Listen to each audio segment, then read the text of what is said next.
பார்த்து பொறுமையா இருக்குங்க.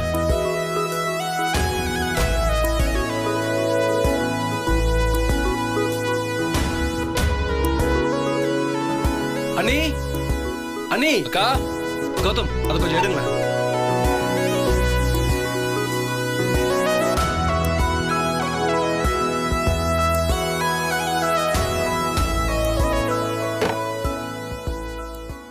என்னது?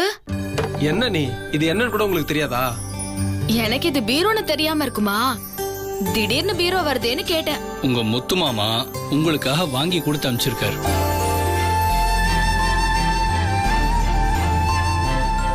என்ன சொல்றீங்க? நிஜமாவா? என்ன நீங்க இவங்க ஏன் உங்ககிட்ட போய் சொல்ல போறாங்க?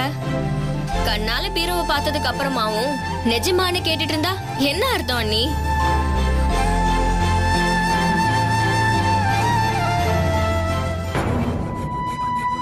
சரி சரி, முதல்ல இதை கொண்டு போய் ரூம்ல வைக்கணும்.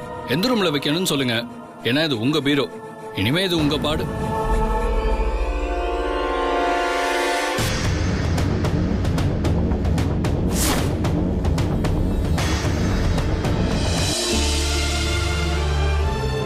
அண்ணி, நீங்க பாட்டுக்கு இத பாத்துட்டே சும்மா விட்டுற கூடாது. இங்க எல்லாருக்கும் ஸ்வீட் செஞ்சு கொடுக்கணும். இதோ உடனே செஞ்சிடுறேன். காக்கா இருங்க, இப்ப உடனே ஓடாதீங்க. முதல்ல பீரோவை எங்க வைக்கணும் எப்படி வைக்கணும்னு சொல்லிட்டு அதுக்கப்புறமா ஓடுங்க. முத்துமாமா ரூமுக்கு கொண்டு போங்க. அண்ணே பீரோ தூக்கிட்டு மேல போங்க. சரிங்க சார்.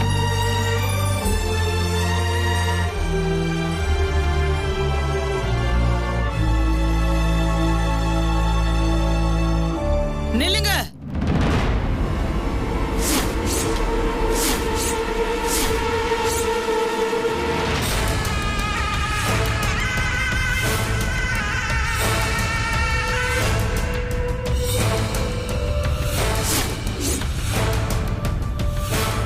என்ன மாப்பிள்ள, எதுக்காக திடீர்னு பீரோ வீட்டுக்கு வந்திருக்கு?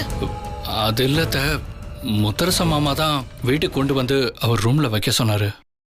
வெண்ணிலாக்கோட பெட்டி உடஞ்சு போச்சு இல்லையா, அதுக்காக தான் மாமா பீரோ வாங்கி கொடுத்து விட்டுருக்காரு. பீரோ எல்லாம் வேண்டாம், எடுத்துட்டு போக சொல்லுங்க. மா என்னம்மா, எதுக்காகமா இப்படி சொல்ற? ஏய், சொன்னா கேளு. விளக்கெல்லாம் கொடுக்க முடியாது.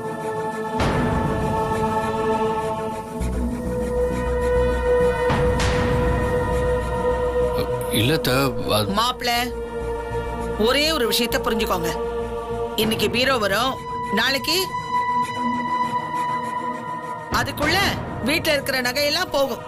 அப்புறம் இடத்தோட பத்திரம் எல்லாம் சேர்ந்து உள்ள போகும். இதெல்லாம் பாத்துக்கிட்டே இந்த வீட்டுல உயிரோட இருக்க சொல்றீங்களா? மா, ஏமா இப்படி எல்லாம் பேசுற? பின்ன வேற எப்படி பேசுறது? என்ன முத்தரச வீட ரெண்டா பிரிக்கிறதுனே முடிவு பண்ணிருக்கானா? இந்த பீரோ இப்ப வீட்டுக்குள்ள போகவே கூடாது. முத வேலையா வெளியே எடுத்துட்டு போங்க, இல்ல நான் வெளியே போயிடுவேன்.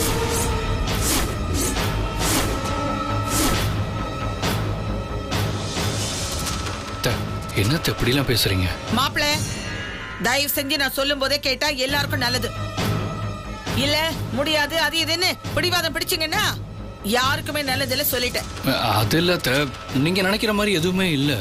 ஏற்கனவே இருந்த பெட்டி உடஞ்சு போச்சு, அதனாலதான் அக்காவோட புடவையெல்லாம் வைக்கிறதுக்காக வாங்கி கொடுத்திருக்காரு. பெட்டி உடஞ்சதுன்னு திரும்ப திரும்ப சொல்றீங்களே. இந்த வீட்டுல இருக்கிற அத்தனை வருவோம் இந்த ஒரு பீரோவால உடஞ்சு போகணுமா? முடிவு பண்ணிக்கோங்க.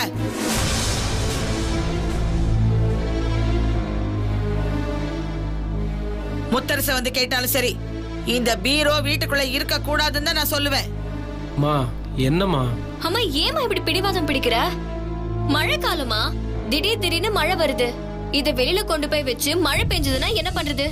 புது பீரோ. அந்த பீரோவே நமக்கு வேண்டான்னு சொல்றேன். அந்த பீரோக்கு என்ன நடந்தா எனக்கு என்ன வந்துச்சு? தூக்கி முதல்ல வெளியில வைங்க.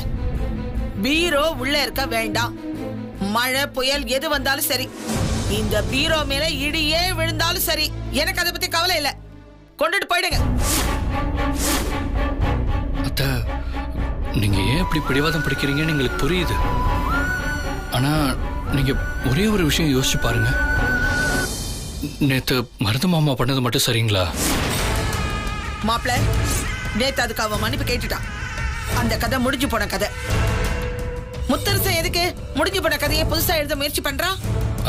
இல்ல அத்தை, அது சாதாரண பீரோ. அதுக்குள்ள அவங்க துணிதான் வைக்க போறாங்க. நீங்க நினைக்கிற மாதிரிலாம் எதுவும் நடக்க போறது இல்ல அத்தை. மாப்பிள, வீண் வாதம் வேண்டாம். சாதாரண பீரோ சாதாரண பீரோன்னு சொல்றீங்களே, இப்படி சாதாரணமா நடக்கிற விஷயங்கள் தான் பின்னால அசாதாரணமா மாறும்.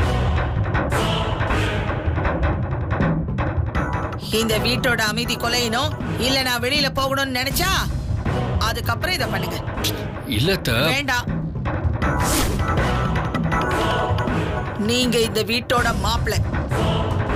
எனக்கு இருக்கிற கோவத்துல அது இதுன்னு ஏதாவது வார்த்தையை விட்டுட்டேனா அப்புறம் கொட்டின வார்த்தையை அள்ள முடியாது. தயவு பண்ணி இதோட விட்டுருங்க. இப்ப மட்டும் அந்த பீரோ வெளியில போகல, அதுக்கப்புறம் இந்த வீட்டுல நான் இருக்கிறதுல அர்த்தமே இல்ல. என்ன சொல்றீங்க?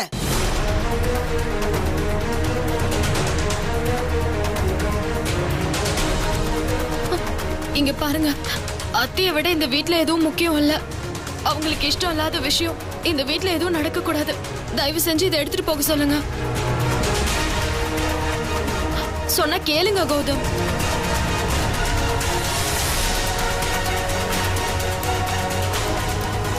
கார்த்தி, நீயாவது கேளு. எனக்கு இந்த பீரோ எல்லாம் எதுவும் வேணாம். தயவு செஞ்சு தூக்கிட்டு போக சொல்லுங்க.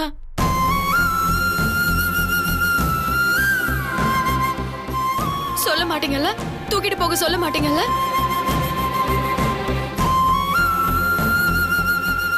சரி, பரவாயில்ல, நானே தூக்கிட்டு போக சொல்றேன். இத வெளியில எடுத்துட்டு போங்க.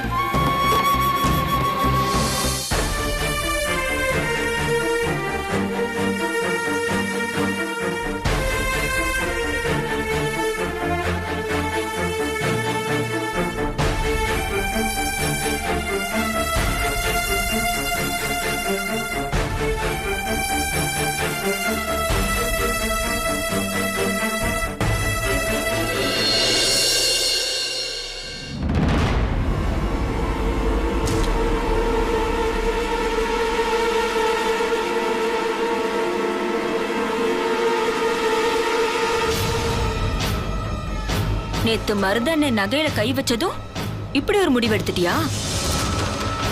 ஆனாலும் நீ பெரிய காரியக்காரிதான். எங்க அண்ணனை கைக்குள்ள போட்டுக்கிட்டு என்னென்ன வேலையெல்லாம் பாக்குற.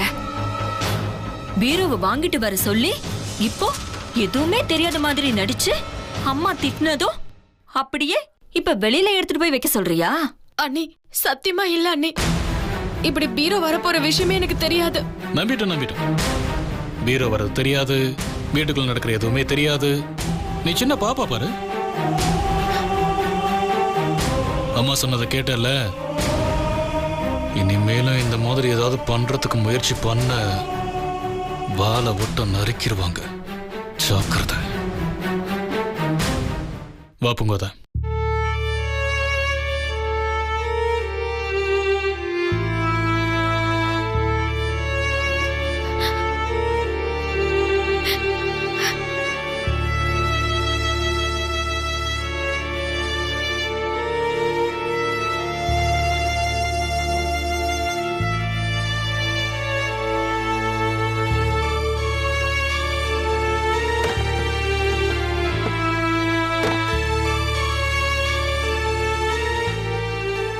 என்ன சார், வண்டியில எடுத்து கடைக்கு கொண்டு போயிடவா? வேணாம், எந்த முடிவா இருந்தாலும் அண்ணன் வந்ததுக்கு அப்புறம் எடுத்துக்கலாம். இப்போதைக்கு அது இங்கே இருக்கட்டும். சரிங்கம்மா. ஏய், சொன்னா கேளு ஜனனி, அமுச்சு விட்டுறலாம். இல்ல வேண்டாம், இது இங்கே இருக்கட்டும். எப்படி இருந்தாலும் இந்த பீரோ உள்ள போயே ஆகணும். அன்னைக்காக நம்மளால இது கூட பண்ண முடியலனா நம்ம இந்த வீட்ல இருக்கிறதே வேஸ்ட் கௌதம்.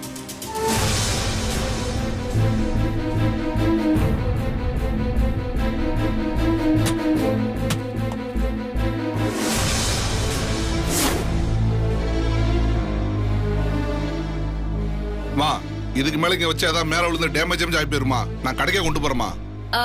சரி, இதை எடுத்து இப்படி ஓரமா வச்சிடுங்க. சரிங்கம்மா, குடிங்கப்பா.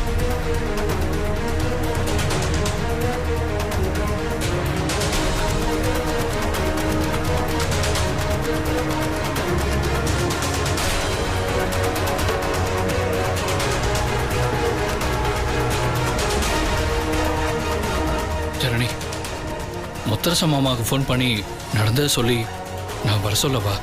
இல்ல வேண்டாம் கௌதம். அண்ணனை சும்மா சும்மா டார்ச்சர் பண்ண வேணாம். ஒண்ணு செய்வோம், நம்ம வேணா நேர்ல போயிட்டு இந்த விஷயத்த பக்குவமா சொல்லி அப்புறமா புரிய வைப்போம். நாம அவசரப்பட்டு இப்பவே ஃபோன் பண்ணி எதையும் சொல்ல வேணாம். நீங்க இங்கே வெயிட் பண்ணுங்க, நாங்க போயிட்டு அண்ணனை கூப்பிட்டு வந்துடுறோம். அதுக்கப்புறமா நீங்க உள்ள எடுத்து வச்சுட்டு கிளம்பிடுங்க. சரிங்கம்மா, நாங்க எல்லாரும் வெளியே வெயிட் பண்றோம். டேய் வாங்கடா.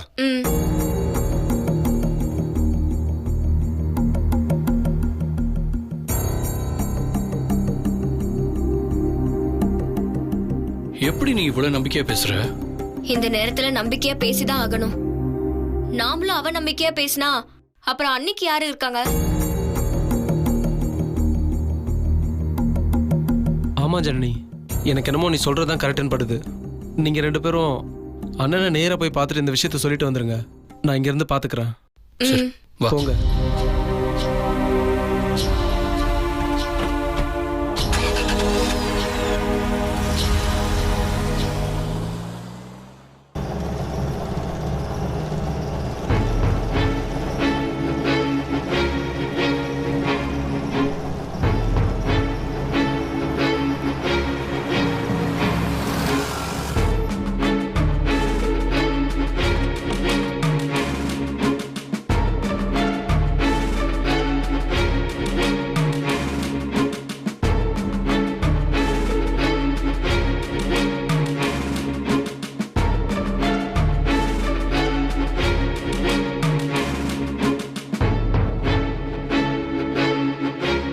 என்ன திடீர்னு இவ்வளவு தூரம்? உன் முகம் ஏன் ஒரு மாதிரி இருக்கு? உங்க 2 பேருக்கு ஏதாவது பிரச்சனையா? என்ன மாப்பிள்ள, உங்க 2 பேருக்கு ஏதாவது பிரச்சனை ஆயிடுச்சா? அண்ணே, பிரச்சனை எங்களுக்குள்ள இல்ல, உங்களுக்கு தான். எனக்கு என்ன பிரச்சனை? என்ன சொல்ற ஜனனி? வீட்ல அன்னைக்கு பீரோ ஆர்டர் பண்ணீங்கல்ல, ஆமா. இப்ப என்ன ஆச்சுன்னு தெரியுமா? நில்லுங்க. இப்ப மட்டும் அந்த பீரோ வெளியில போகல, அதுக்கப்புறம் இந்த வீட்ல நான் இருக்கிறதுல அர்த்தமே இல்ல. என்ன சொல்றீங்க? அவங்களுக்கு இஷ்டம் இல்லாத விஷயம் இந்த வீட்ல எதுவும் நடக்க கூடாது.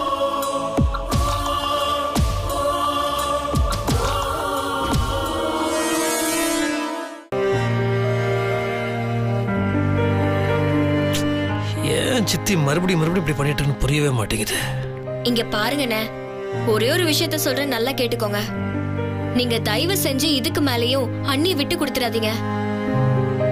பயந்து பயந்து அம்மாக்காக ஒதுங்கி நின்னீங்கன்னா அப்புறம் அன்னிக்காக எதுவுமே செய்ய முடியாம போயிடும். பீரோங்கிறது சாதாரண ஒரு விஷயம்.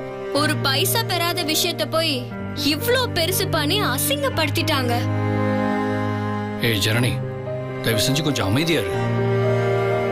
ஏற்கனவே மாமா அதை கேட்டு டென்ஷனா இருக்காரு. நீ வேற ஏதாவது சொல்லி. இல்ல மாப்பிள்ள, ஜனனி சொல்றது கரெக்டு தான். கண்டிப்பா வெண்ணிலா மனசு கஷ்டப்பட்டிருக்கோம், வருத்தப்பட்டிருப்பா. அப்ப உங்களுக்கு வருத்தம் இல்லையானே? அண்ணி யாருன்னு? உங்க பொண்டாட்டி. அவங்களுக்கு ஒரு பீரோ வச்சுக்க கூட இந்த வீட்ல உரிமை இல்லையா? கண்டிப்பா அந்த உரிமையை நீங்க தான் என்ன வாங்கி கொடுக்கணும். பீரோ வாங்கி கொடுத்தா மட்டும் பத்தாது, அன்னைக்கு அந்த உரிமை வேணும். அந்த வீட்டுக்குள்ள அவங்க சந்தோஷமா நடமாடுறத பாக்கணும்னு ஆசையா இருக்குன்னு. எந்த நேரமும் கலக்கத்தோட அம்மா என்ன சொல்லுவாங்களோ, அக்கா என்ன சொல்லிடுமோன்னு, மத்தவங்க எல்லாம் யாராவது ஏதாவது சொல்லிடுவாங்களோன்னு பயந்து பயந்து அண்ணி நடமாடுறத பாக்க சகிக்கலன.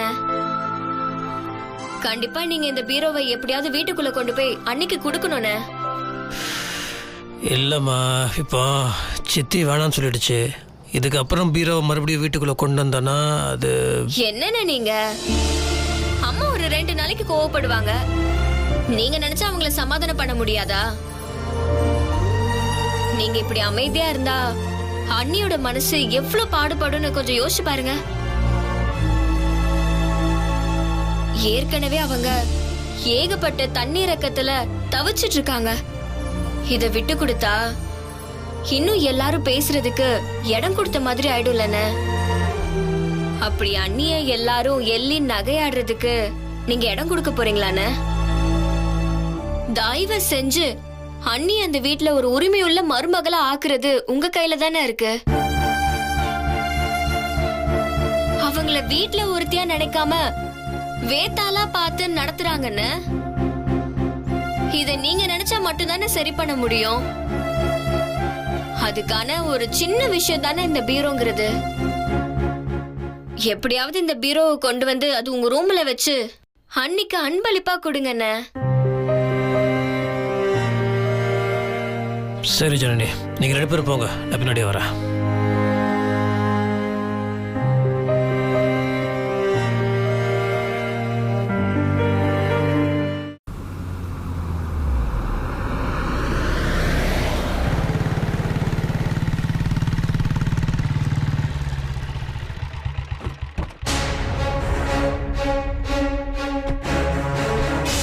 அண்ணா, இவங்க தான் கிடையாளுங்க. ஆ வாங்க, பீரோ உள்ள எடுத்துட்டு போங்க.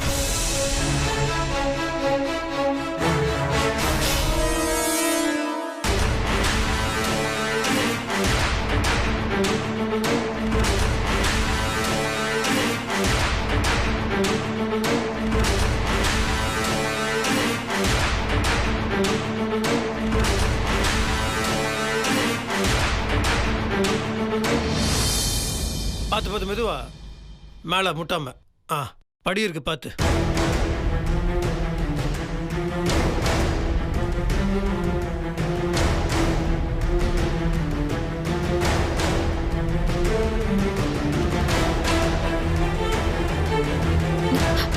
முத்துமாமா, எதுக்கு மறுபடியும் பீரவை உள்ள கொண்டு வர சொல்ற?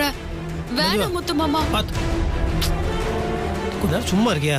அமைதியா இரு. நல்ல காரியம் நடக்கும் போது தடங்களா பேசக்கூடாது. சும்மா இரு. இது நம்ம மேலே எடுத்துட்டு போனோம்.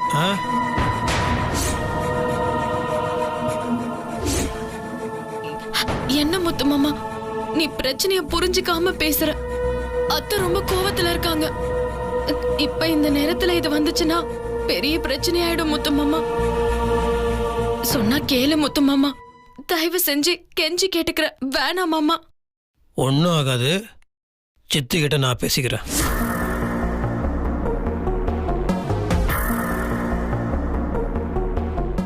நான் பார்த்துக்கிறேன்னு சொல்லிட்டேன்ல, நீ தைரியமா இரு.